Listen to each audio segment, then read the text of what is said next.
नमस्कार दोस्तों, मैं अंकित सिंह गोलू अपने YouTube चैनल में आपका बहुत बहुत स्वागत करता हूं। दोस्तों, आज की इस वीडियो में इतिहास से संबंधित जानकारियों को लेकर के आया हूं और आज इतिहास के बारे में हम लोग आधुनिक भारत का इतिहास का जो हम लोगों का वीडियो चल रहा था उसमें पार्ट 4 यानी कि चौथे पार्ट को लेकर के आया हूँ और चौथे पार्ट के भीतर हम लोग फर्रुखसियर के कार्यकाल के बारे में अध्ययन करेंगे। फर्रुखसियर के कार्यकाल में होने वाली जितनी भी प्रमुख घटनाएं हैं जिससे कि बीपीएससी के साथ साथ अन्य प्रतियोगी परीक्षाओं में क्वेश्चन बन सकता है, उसके बारे में हम लोग अध्ययन करेंगे। आपको बता दें कि इसके पहले आधुनिक भारत के इतिहास से संबंधित हम लोग 3 वीडियो को पढ़े थे और वो तीनों वीडियो हमारे यूट्यूब चैनल पर अपलोड है। आपको उस सभी तीनों वीडियो का डिस्क्रिप्शन में लिंक दे दिया जाएगा। आप उस वीडियो को नहीं देखे होंगे तो एक बार उस वीडियो को ज़रूर देखें। आधुनिक भारत के इतिहास में आपको बहुत ज़्यादा मदद मिलेगा और आपकी तैयारी बेहतर हो पाएगी। तो अब हम लोग चलते हैं इस वीडियो की तरफ, यानी कि मुगल साम्राज्य के पतन में चौथे वीडियो की तरफ। तो इस चौथे वीडियो में हम लोग फर्रुखसियर के कार्यकाल में पढ़ने वाले हैं। हम लोग मुगल साम्राज्य के पतन में पहला वीडियो एक बेसिक इंट्रोडक्शन था। मुगल शासन भारत में कब शुरू हुआ, कब खत्म हुआ, प्रथम मुगल शासक कौन रहे, अंतिम मुगल शासक कौन रहे, कहाँ से आधुनिक भारत के इतिहास के बारे में पढ़ाई करना है, उस सब के बारे में हम लोगों ने पहला वीडियो में देखा था, डिटेल में उसका अध्ययन किया था हम लोगों ने। और दूसरे वीडियो में हम लोगों ने बहादुर शाह के कार्यकाल में, जो औरंगजेब के पुत्र थे मोहम्मद मुअज्जम यानी कि बहादुर शाह, उनके कार्यकाल में होने वाली सभी प्रमुख घटनाओं के बारे में हम लोगों ने अध्ययन किया था। तीसरे वीडियो में मुगल साम्राज्य के पतन का जो भाग 3 था, तीसरा वीडियो था, उसमें हम लोगों ने जहांदार शाह के कार्यकाल के बारे में अध्ययन किया था और हम लोगों ने देखा था कि जहांदार शाह मुगल शासक के रूप में जुल्फिकार खां के मदद से गद्दी पर बैठे थे और सैयद बंधुओं के द्वारा उनकी हत्या करवा दी गई। और सैयद बंधु किसके कहने पर अपना सैन्य शक्ति दे करके और जहांदार शाह का हत्या करवाए थे, तो वो थे फर्रुखसियर। तो सैयद बंधुओं के द्वारा जब जहांदार शाह की कत्ल करवा दी जाती है, आगरा के युद्ध में उनका भी कत्ल हुआ था, तो उसके बाद से फर्रुखसियर का कार्यकाल शुरू होता है। मुगल शासक की गद्दी पर फर्रुखसियर बैठते हैं मुगल साम्राज्य के रूप में, मुगल सम्राट के रूप में गद्दी पर बैठते हैं फर्रुखसियर। और फर्रुखसियर के कार्यकाल में जो घटनाएं होती है उसके बारे में हम लोग अध्ययन करेंगे। तो सबसे पहली जानकारी फर्रुखसियर के बारे में कि फर्रुखसियर को जीत सैयद बंधुओं के मदद से ही मिला था। सैयद बंधु में, बंधु का मतलब होता है कि भाई, तो सैयद बंधु में अब्दुल्ला खां और हुसैन अली खां, ये दो थे जो सैयद बंधु कहलाते थे।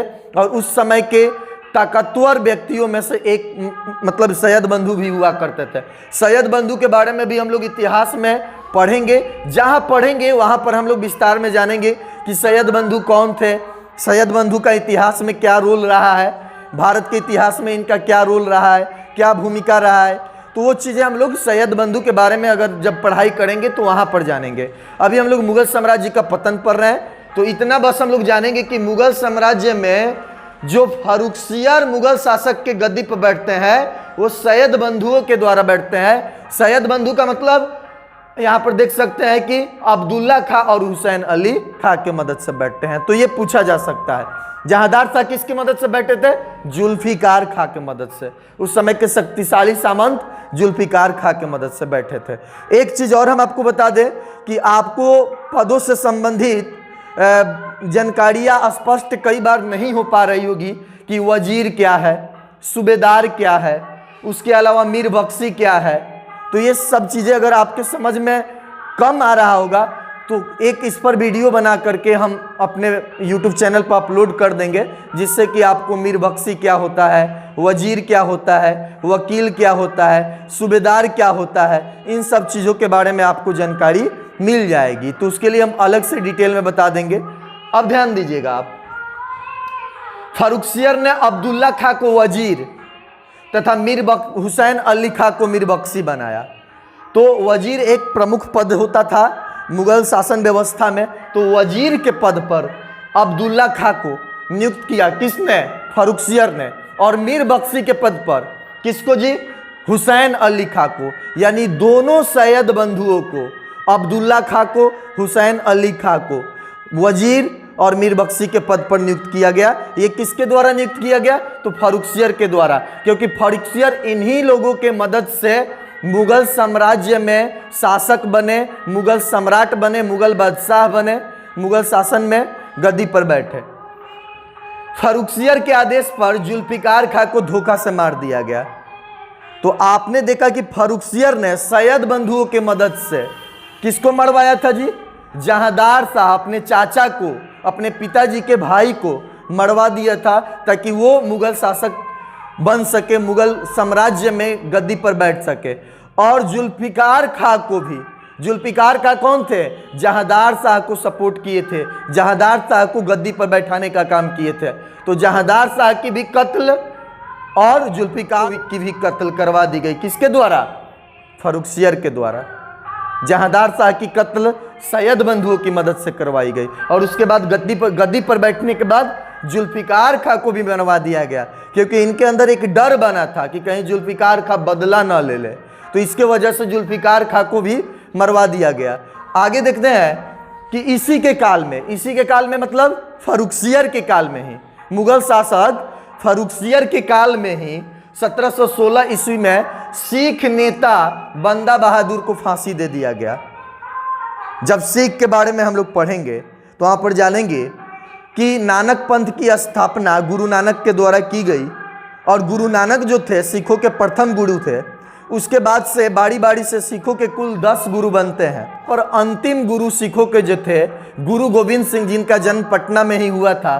तो गुरु गोविंद सिंह कि जब मृत्यु हो जाती है, उनको चाकू से उन पर वार कर दिया जाता है, तो मरने से पहले वो गुरु प्रथा खत्म कर दिए, गुरु पद्धति खत्म कर दिए, और गुरु पद्धति खत्म कर दिए और अपने एक शिष्य बंदा बहादुर को, बंदा बहादुर जो वास्तव में जम्मू का रहने वाला था, तो बंदा बहादुर सिखों का पहला नेता हुआ। और सिखों का पहला नेता यानी कि बंदा बहादुर को फांसी दे दिया गया। किसके द्वारा? तो फर्रुखसियर के द्वारा। तो बंदा बहादुर सिख का कोई गुरु नहीं था, बंदा बहादुर सिखों का नेता था, क्योंकि सिख में 10 ही गुरु हुआ करते थे। वो 10 गुरु थे कौन कौन? गुरु नानक, अंगद, रामदास, अमरदास, अर्जुन देव, उसके अलावा हरकिशन, हर राय, हर गोविंद, तेग बहादुर, गुरु गोविंद सिंह। तो ये 10 गुरु थे। सीरियल नंबर से कि पहले कौन गुरु बना, बाद में कौन गुरु बना, उसका अध्ययन हम लोग सिख के बारे में जब अध्ययन करेंगे तो उसके बारे में हम लोग पढ़ाई करेंगे कि पहले गुरु गुरु नानक, अंतिम गुरु गुरु गोविंद सिंह। तो अब हम लोग ये जानेंगे कि फर्रुखसियर के काल में अन्य कौन सी घटना हुई। ये घटना तो हम लोग काफी विस्तार में जान गए कि बंदा बहादुर का कत्ल करवाया गया फर्रुखसियर के द्वारा, और बंदा बहादुर सिखों का नेता था, गुरु नहीं था। काफी डिटेल में हम लोग इसको समझ गए। फर्रुखसियर ने राजपूतों से अच्छे संबंध रखने की कोशिश की। तो फर्रुखसियर के कार्यकाल में आपने देखा कि सैयद बंधुओं की मदद से ये लोग गद्दी पर बैठे। सैयद बंधुओं में अब्दुल्ला खां को वजीर, हुसैन अली खां को मीर बख्शी बनाया। उसके अलावा हम लोगों ने देखा कि फर्रुखसियर के आदेश पर जुल्फिकार खां, जहांदार शाह को जो सत्ता में लाए थे, मतलब गद्दी पर लाए थे, उसका भी कत्ल करवा दिया गया। किसके द्वारा? फर्रुखसियर के द्वारा। और फर्रुखसियर के द्वारा राजपूतों से अच्छा संबंध रखने का प्रयास किया गया। राजपूतों में जय सिंह को सवाई की उपाधि दी गई। तो यहां से क्वेश्चन बनता है, जय सिंह को सवाई की उपाधि किसने दी? क्या जहांदार शाह ने दिया, बहादुर शाह ने दिया? नहीं। किसने दिया? फर्रुखसियर ने दिया। तो उसके अलावा यहां पर जोधपुर के राजा अजीत सिंह के बारे में हम लोग पहले भी पढ़े हैं, मेंशन किए हैं पिछले वीडियो में। तो अजीत सिंह जो है उस समय फर्रुखसियर के काल में कहां के राजा थे जी? तो जोधपुर के राजा थे। तो जोधपुर के राजा थे अजीत सिंह, और अजीत सिंह के पुत्री से ये विवाह किए। कौन? फर्रुखसियर। उसके बाद से राजपूतों को प्रशासनिक पद देकर मिलाने के साथ साथ जाट सरदार चूरामान से, जाटों के जो सरदार थे चूरामान, उससे भी मेल मिलाप करने का प्रयास किया गया। चूरामान के साथ दोस्ती किया गया। तो यहां पर आप देख सकते हैं कि राजपूतों को प्रशासनिक पद, प्रशासन का पद राजपूतों को दिया गया फर्रुखसियर के काल में। जय सिंह को आपने देखा, यहां पर जय सिंह को सवाई का उपाधि दिया गया। अजीत सिंह की पुत्री से विवाह किया गया। उसके अलावा प्रशासनिक पदों को भी राजपूतों के हाथों में दिया गया। और उसके अलावा चूड़ामान कौन थे जी? तो जाटों के सरदार थे। जाट के बारे में हम लोग एक अलग टॉपिक पढ़ेंगे, उसका अध्ययन करेंगे, तो वहाँ पर हम लोग विस्तार से जानेंगे। ऐसे थोड़ा सा हम आपको बता दें कि जाट पहले के जमींदार हुआ करते थे, तो उनके बारे में हम लोग डिटेल में अध्ययन करेंगे। जाट के बारे में तो वहाँ पर डिटेल में हम लोग पढ़ाई करेंगे। तो जाटों से भी दोस्ती किया गया। उसके अतिरिक्त फर्रुखसियर के द्वारा तीर्थयात्री कर को हटा दिया गया। फर्रुखसियर के द्वारा तीर्थ यात्रा पर लगने वाले कर को, यानी कि टैक्स को, तीर्थयात्रियों को जो टैक्स देना पड़ता था तीर्थ यात्रा के लिए, उस टैक्स को क्या कर दिया गया? हटा दिया गया। हालांकि जहांदार शाह के कार्यकाल में हम लोग पढ़े थे जजिया कर को हटा दिया गया था। जजिया कर एक धार्मिक कर था, जो गैर इस्लामिक लोग इस्लामिक मतलब राज्यों में जाकर के रहते थे तो उनको एक कर देना पड़ता था, तो उसको हटा दिया गया था। तो ये कर वाला आपको ध्यान रखना है, इसमें कंफ्यूजन नहीं होना चाहिए। जजिया कर की बात करें तो किसके कार्यकाल में हटाया गया? जहांदार शाह। लेकिन अगर तीर्थयात्री कर का है तो ये किसके काल में हटाया गया? फर्रुखसियर के काल में हटाया गया। तो अभी तक ये फर्रुखसियर के कार्यकाल में होने वाली प्रमुख घटनाएं हैं जो जिससे इतिहास से संबंधित प्रश्न बनता है। बीपीएससी के साथ साथ अन्य प्रतियोगी परीक्षाओं में भी इससे प्रश्न बनता है। इसको बहुत ज़्यादा वैल्यू दीजिए। इसका आप स्क्रीनशॉट लेकर के और इसका आप नोट्स बना सकते हैं। फर्रुखसियर के कार्यकाल में होने वाली कुछ अन्य प्रमुख घटनाओं को हम लोग देखते हैं जिससे संबंधित बीपीएससी के साथ साथ अन्य प्रतियोगी परीक्षाओं में प्रश्न बनते हैं, जो अति आवश्यक है जानना, पढ़ना, समझना। तो उसको हम लोग देखते हैं अब आगे। तो 1717 ईस्वी में जानसो रमन के नेतृत्व में अंग्रेजी ईस्ट इंडिया कंपनी का एक दल फर्रुखसियर से मिलने आया था। इस दल में शल्य चिकित्सक हैमिल्टन भी था, जिसने फर्रुखसियर को स्वास्थ्य संबंधी लाभ पहुंचाया। फर्रुखसियर ने ईस्ट इंडिया कंपनी को व्यापारिक लाभ देने का शाही फरमान जारी किया। इस फरमान को कंपनी का मैग्ना कार्टा कहा जाता है। तो ये जो पैराग्राफ हम लोग अभी देखे हैं, इस पर जो विचार किए हैं, इससे कई तरह के प्रश्न पूछे जा सकते हैं। एक तो ये कि फर्रुखसियर के कार्यकाल में निम्न में से किस कंपनी का एक दल इनसे मिलने आया था? उसमें डच कंपनी के बारे में दे देगा, फ्रांसीसी कंपनी दे देगा, ईस्ट इंडिया कंपनी के बारे में दे देगा, पुर्तगाली की कंपनी के बारे में दे देगा। तो उसका आंसर हम लोगों का हो जाएगा कि अंग्रेजी ईस्ट इंडिया कंपनी, मतलब अंग्रेजों की कंपनी। तो ये तो एक प्रश्न ये बन सकता है। तो इसमें ध्यान रखना है कि अंग्रेजी ईस्ट इंडिया कंपनी का ही एक दल मिलने आया था फर्रुखसियर से। वो दल क्यों मिलने आया था? तो वो दल इसलिए मिलने आया था ताकि भारत में जो मुगल साम्राज्य है, उस मुगल साम्राज्य के जो शासक हैं, मतलब कि जो फर्रुखसियर हैं, वो फर्रुखसियर के द्वारा अंग्रेजों को व्यापार करने के लिए कुछ व्यापारिक लाभ प्रदान किया जाए, कुछ व्यापार करने के लिए उनको व्यापारिक अनुमति प्रदान किया जाए। तो इसके उद्देश्य से वो लोग मिलने आए थे। और उस दल में एक डॉक्टर थे, उस डॉक्टर का नाम था हैमिल्टन। हैमिल्टन ने फर्रुखसियर को कुछ स्वास्थ्य लाभ दिया, मतलब कि फर्रुखसियर के कुछ मतलब बीमारियों का इलाज किया, कुछ स्वास्थ्य संबंधी दिक्कतों का उपचार किया। उससे फर्रुखसियर प्रसन्न हो गए और प्रसन्न होकर एक फरमान जारी किए। और इस फरमान को शाही फरमान क्यों कहते हैं? शाही का मतलब हो गया कि इससे विशेष प्रकार का छूट मिला, ज़्यादा लाभ मिला, अत्यंत ही लाभ मिला। किसको? अंग्रेजों को।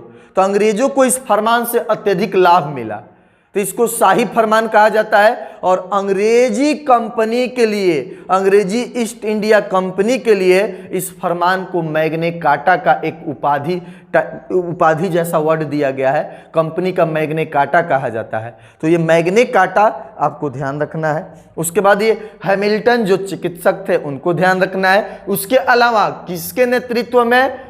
तो जानसो रमन के नेतृत्व में अंग्रेजी ईस्ट इंडिया कंपनी इनसे मिलने आई थी। ऐसे हम लोग यूरोपीय कंपनियों का भारत आगमन जब पढ़ेंगे तो वहाँ पर हम देखेंगे कि यूरोपीय कंपनियों में पुर्तगाली कंपनी आती है, उसके बाद अंग्रेज कंपनी आती है, डच आती है, फ्रांसीसी आती है। कई यूरोपीय कंपनियां भारत में व्यापार के लिए आती है और उसके बारे में हम लोग विस्तृत अध्ययन यूरोपीय कंपनियों के भारत आगमन के टॉपिक में हम लोग करेंगे। तो यूरोपीय कंपनियों के भारत आगमन में जो अंग्रेजी ईस्ट इंडिया कंपनी थी, तो इसका आगमन 31 दिसंबर 1600 ईस्वी को ही माना जाता है कि ये भारत में आए थे। तो वहाँ पर हम लोग पढ़ेंगे, और ये 1600 ईस्वी की घटना नहीं है, मतलब कि अंग्रेजी ईस्ट इंडिया कंपनी जब भारत में आई थी उसके करीब 100 वर्ष से अधिक के बाद की ये घटना है, क्योंकि हम लोग ये 1717 ईस्वी की घटना पढ़ रहे हैं। तो ये चीज़ें आपको याद रखना है कि जानसो रमन के नेतृत्व में अंग्रेजी ईस्ट इंडिया कंपनी किससे मिलने आई? फर्रुखसियर से मिलने आई। तो शासक फर्रुखसियर, नेतृत्वकर्ता जानसो रमन, किस कंपनी का? तो अंग्रेजी ईस्ट इंडिया कंपनी का। इसमें डॉक्टर कौन? हैमिल्टन। उपचार किसका किए? फर्रुखसियर का। फर्रुखसियर खुश होकर एक शाही फरमान जारी किए, इसमें व्यापार करने के लिए छूट प्रदान किया गया, और इसको कंपनी का क्या कहा जाता है? मैग्ने कार्टा कहा जाता है। तो इन सब छोटे छोटे बिंदुओं को ध्यान में रखना है, इससे प्रश्न अवश्य ही बन सकते हैं, महत्वपूर्ण है। अब देखिए आगे हम लोग देखते हैं, फर्रुखसियर के काल में फर्रुखसियर जो थे, फर्रुखसियर जिनको सत्ता में लाने का मतलब कि मुगल बादशाह, मुगल सम्राट, मुगल साम्राज्य की गद्दी पर बैठाने का काम सैयद बंधुओं ने ही किया था, क्योंकि सैयद बंधुओं की सहायता से ही वो सत्ता में आए थे, मुगल शासन की गद्दी पर बैठे थे। और सैयद बंधुओं के द्वारा फर्रुखसियर पर दबाव बनाया जाने लगा। दबाव बनाने का मतलब हुआ कि उनको फर्रुखसियर को ये लोग कठपुतली के जैसा उपयोग करने लगे। सैयद बंधु जैसे कहें वैसे मानिए, जैसे कहें वैसे करे। इन सब चीज़ों से फर्रुखसियर आज़ाद होना चाहते थे, सैयद बंधुओं से, उनके प्रभाव से स्वतंत्र होना चाहते थे। तो वही चीज़ें है कि फर्रुखसियर सैयद बंधुओं से मुक्त होना चाहते था। क्यों मुक्त होना चाहता था जी? क्योंकि फर्रुखसियर को सैयद बंधु कठपुतली बना के रख दिए थे। तो सैयद बंधुओं ने पेशवा बालाजी विश्वनाथ से दिल्ली की संधि करके मराठों की सहायता से फर्रुखसियर को अंधा बना दिया, और 10 दिन के बाद फर्रुखसियर की मृत्यु हो जाती है। तो सैयद बंधु उस समय के ताकतवर, अमीर, छवि वाले व्यक्तित्व इन लोगों का था, और इन लोगों का ताकत था। इन लोगों को किंग मेकर भी कहा गया है। किंग मेकर क्यों कहा गया है? क्योंकि मुगल साम्राज्य में कई मुगल शासकों को इन्होंने राजा यानी कि मुगल बादशाह, मुगल सम्राट बनाने का काम किया है। उदाहरण के लिए आप देख लीजिए फर्रुखसियर को, रफ़ी उद दरजात को, रफ़ी उद दौला को, मुहम्मद शाह को, इन सब को मुगल शासन की गद्दी पर बैठाने में सैयद बंधुओं का हाथ रहा है। इसलिए सैयद बंधुओं को किंग मेकर भी कहा जाता है। और सैयद बंधुओं ने फर्रुखसियर को किसकी सहायता से? बालाजी विश्वनाथ, पेशवा बालाजी विश्वनाथ। ये कौन थे? ये मराठा थे, मराठा साम्राज्य के थे। और इनका मदद लेकर दिल्ली की एक संधि, आपस में एक समझौता किया गया, और उस समझौता में इन्होंने मदद मांगा। क्यों मदद मांगा? इसलिए मदद मांगा ताकि फर्रुखसियर की हत्या कराई जा सके, और फर्रुखसियर को अंधा बनवा दिया गया। अंधा बनाने के बाद 10 दिन के बाद फर्रुखसियर की मृत्यु हो जाती है, और फर्रुखसियर की मृत्यु होने के बाद इनका कार्यकाल समाप्त हो जाता है। मुगल साम्राज्य के इतिहास में किसी अमीर द्वारा मुगल बादशाह का, मुगल सम्राट का हत्या का ये पहला उदाहरण है। मतलब कि ये पहला उदाहरण है जिसमें किसी अमीर के द्वारा मुगल शासकों की हत्या करवा दी जाती है। इससे पहले जितने भी मुगल शासकों की हत्या करवाई गई थी, किसी मुगल साम्राज्य का कोई वंशज ही करवाया था सत्ता में आने के लिए। भाई ने भाई को मरवाया, भतीजे ने चाचा को मरवाया, पुत्र ने पिता को मरवाया। तो ऐसा घटना हुआ है, लेकिन मुगल को मुगल ही मरवाए थे। यही एक पहला उदाहरण है जिसमें मुगल के अलावा किसी अन्य अमीर व्यक्ति के द्वारा मुगल शासक की हत्या करवा दी गई। तो ये जानकारी भी आपको ध्यान में रखना है। आप इसका भी स्क्रीनशॉट लेकर के नोट्स बनाएं, और आप यकीन माने ये सारी जानकारियाँ आपको बीपीएससी के पीटी के साथ साथ मेंस में भी उपयोगी, कारगर सिद्ध होगी। बहुत ज़्यादा आपको लाभ होगा। इसका नोट्स बनाकर क्रमबद्ध तरीके से इसको याद करें, रिवीजन करें, इसका स्क्रीनशॉट ले सकते हैं। और हम मिलेंगे अगले वीडियो में अगले टॉपिक के साथ। अगर चैनल अच्छा लगे, वीडियो अच्छा लगे तो उसको लाइक कीजिए, चैनल को सब्सक्राइब कीजिए और दोस्तों में अधिक से अधिक शेयर कीजिए, क्योंकि वीडियो बनाने में बहुत एनर्जी लगता है और आपका लाइक हम लोगों को एनर्जी देता है और हम ज़्यादा से ज़्यादा एनर्जी के साथ आपके बीच टॉपिक को लेकर के आएंगे। नमस्कार।